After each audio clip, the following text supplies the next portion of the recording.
دعوت اسلامی کی مرکزی مجلس شورا کے رکن حاجی یافور رضا اتاری نے دورہ یورپ کے دوران اسپین کے سٹی ویلنسیا میں مختلف مقامات پر بزنس کمیونٹی سے وابستہ افراد و دیگر عاشقان رسول اور ذمہ داران دعوت اسلامی سے ملاقاتیں کی اور نیکی کی دعوت کے سلسلے ہوئے، جس میں رکن شورا نے اسلامی بھائیوں کو نیکی کی دعوت عام کرتے رہنے، علم دین پھیلانے اور دعوت اسلامی کے دینی کاموں میں حصہ لیتے رہنے کا ذہن دیا اور اسلامی بھائیوں کو مدنی پھولوں سے بھی نوازا۔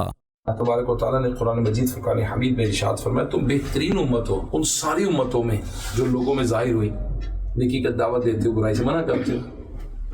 اس کو افضل امت قرار دیا، لیکن وجہ کیا قرار دیا؟ نیکی کی دعوت دیتے ہیں، برائی سے منع کرتے ہیں۔ دعوت اسلامی ہے یہ، دعوت اسلامی ہے، دعوت اسلامی ہے یہ، دعوت اسلامی ہے، دعوت اسلامی ہے یہ، دعوت اسلامی ہے، دعوت اسلامی ہے یہ، دعوت اسلامی ہے۔ اللہ کی نعمت ہے یہ دعوت اسلامی، آقا کی عنایت ہے یہ دعوت اسلامی، اللہ کی نعمت ہے یہ دعوت اسلامی، آقا کی عنایت ہے یہ دعوت اسلامی۔